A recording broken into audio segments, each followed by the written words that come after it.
Hi, welcome to the small shed. This week I'm back on the bus bunk and trying to sort out how it'll all go together. See you in a minute.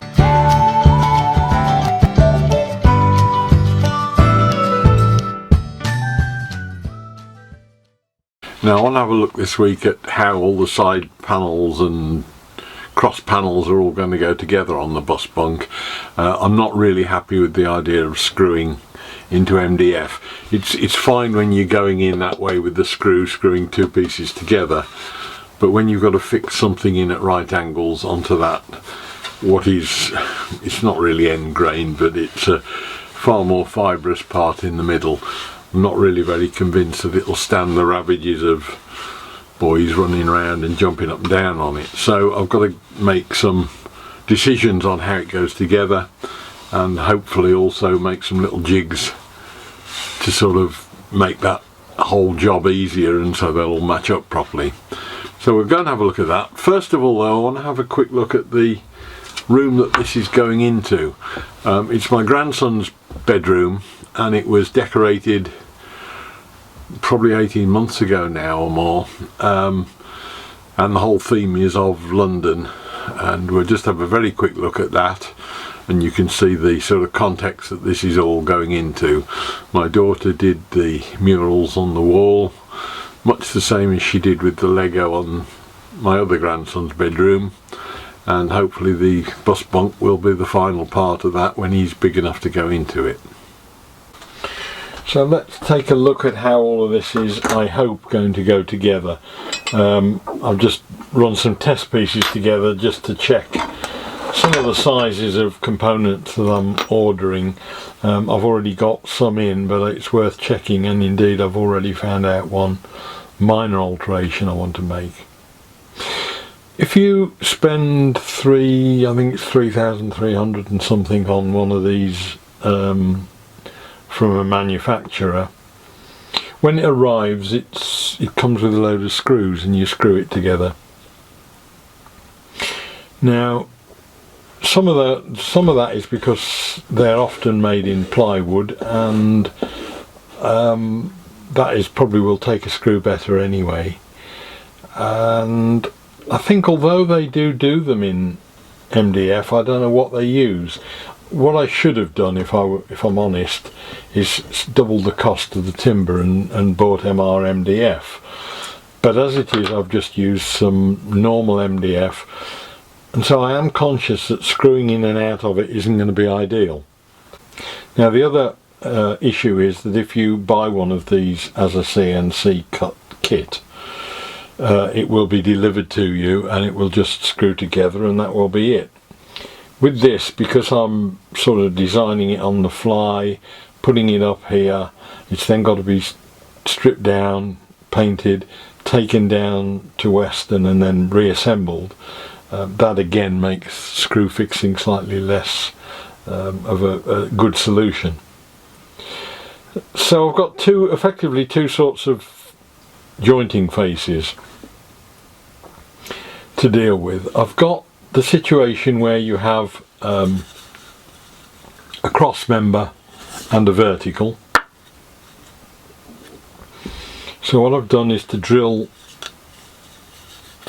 those out for a hole in the middle of that one, hole down the middle of that one, barrel bolt to go into there, and a recessed head fixing for the screw that's going in. And the reason for that is that there is going to be a face plate on top of that. There are two layers face to face, and that's the second sort of fixing that I'm going to be dealing with. So for the right angle joints, where we've got two pieces joining like that, barrel bolt goes into the barrel nut goes into the MDF like that. Just check that it'll actually line up okay, and it does.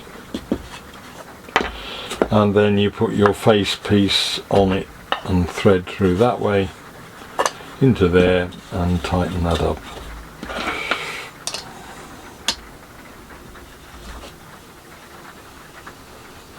And that essentially winds in.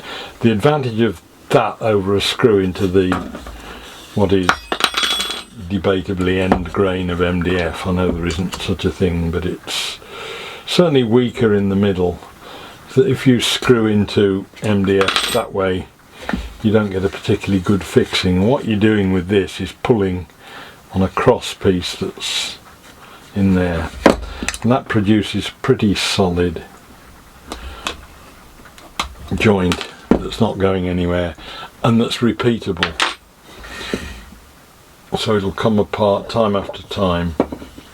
So that will form the basic structure of the bus, but there's also another layer which goes on the face of all this to hide all these fixings, and to give it more strength, and that's like an outer skin, and for that you've got a face-to-face contact. So what I've done here is just drill some holes and sink in 6mm threaded inserts. I think it's a 6.5, no, I've drilled a 6.5mm clearance hole.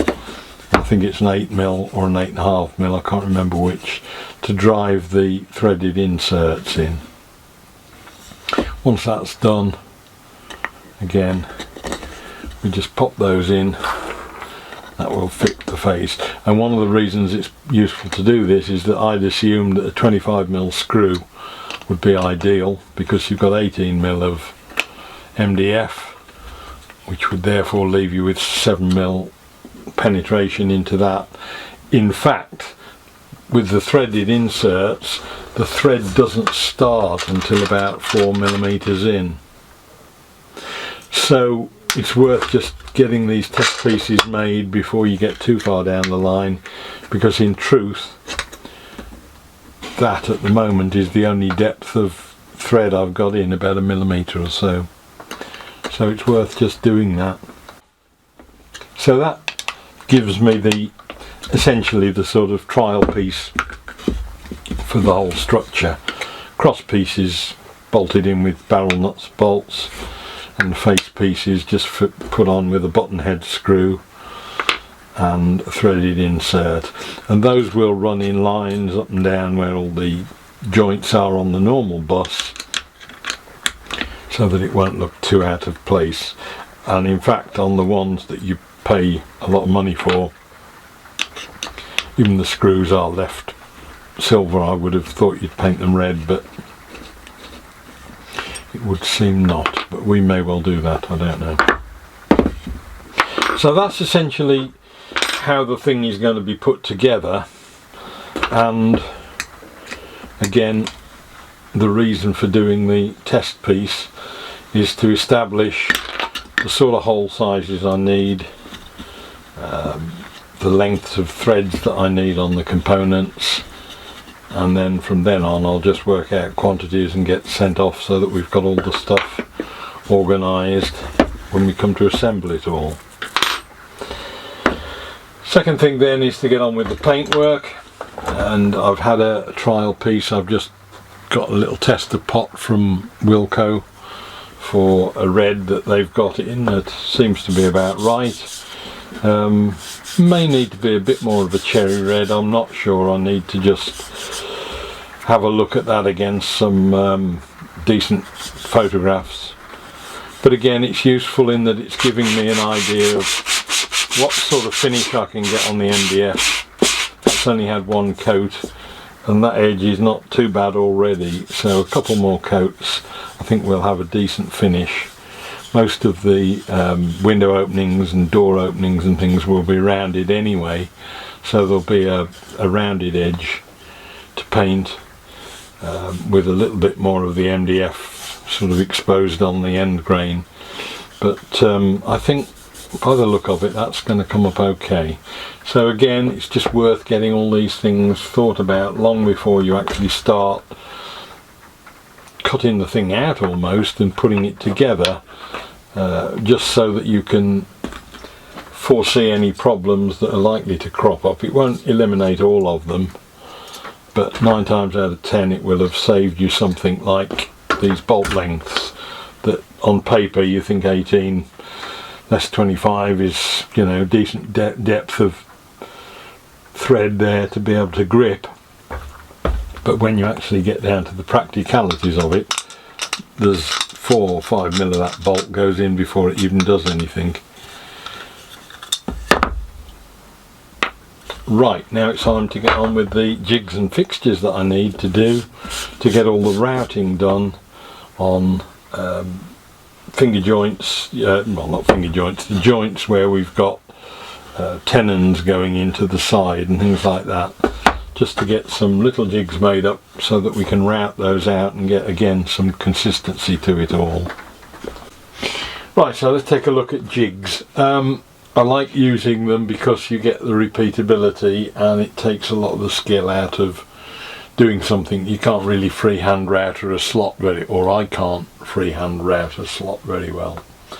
So I've got about 3 that I need for this. There are only 2 main things that are joining sections, and effectively both are basically a tab and a slot that you've got when you join one piece in at right angles to another. The bottom bunk has got like a traditional mortise and tenon, and it'll be an MDF, and the top deck there is a slot I've got to form, so I'll need to do jigs for those. I'm going to cheat with the jig for the wheels because I've already got, and I haven't used much, the little Bang Good circle cutting jig that I got some time back. I did do a review on it a long while ago, and it seemed to be up to the job, so I shall be doing the wheels shapes with that to get that done. Edge shapes is not really a problem, they're just straight lines, but it's the slots that are the problem. So the first one, I've just got some MDF and I've cut out pieces that are leave me a 15mm, an 18mm slot, sorry, and put them all together on a piece of wood, then routed it out, and that's effectively given me that, which is a template that I can now screw onto the body at any point I need to. It's marked there with the crosshairs. It doesn't matter about screwing in because that face will always be covered up by another face, so I'm not worried about the odd screw holes. And that will go on top. Run the router around with a bearing bit, do a small depression and then take that off and then go deeper with it, and that will effectively leave me with a repeat of that. And into that I can put a 56mm slot, which is what the tenon is. Now there are 2 approaches to take to this. I could take those edges out square because you can't get a decent cut on a corner with a router bit. It won't be square, it'll be rounded of course. I could just take those out with a chisel and push it in, but in fact there's no reason at all why I can't just round off the edges with a little sander, file sander. But that will then give me a nice push together fit. The piece goes on beyond either side, the ones I'm actually using, and they'll have the barrel bolts through to hold it all together. This is only to locate, so that should be fine to do that. Those will do the bottom bunk cross supports, and on the top bunk pretty much the same thing. I've made a jig up out of bits of MDF glued together, a little bit of softwood as well in there. That will hook over the front or the top edge of the top deck of the bus in the right place. Again, I must put a reference mark on it. It's 125mm from top to bottom of the cutting area, and then again run the router around that. That leaves me with a slot. Now I can either stick with the slot or I can carry on with the router bit and push it right the way through the material. It's something to think about, but that will in any case give me what I want there. And again I'll probably just round off that bottom edge that will give me a nice tight fit for the cross pieces. So that's made the jigs. time probably now, next time that we meet up with the bus again, to go and get the edges all routed up smooth. Right, so that's got us hopefully the means to put the thing together. We're getting on with actually making the pieces, so hopefully I'll bring you up to date in the next week or two as to how we're getting on with it now. It's turning out to be a much bigger job than I thought it would be, but isn't that always the way? As it stands at the moment, I think I've had 4 weeks solid working on the bus bunk, but we are getting somewhere close to getting it ready for painted anyway at that rate. Hope it was of interest. Look forward to seeing you next week. Try and do something different then, and I'll see you then. Bye.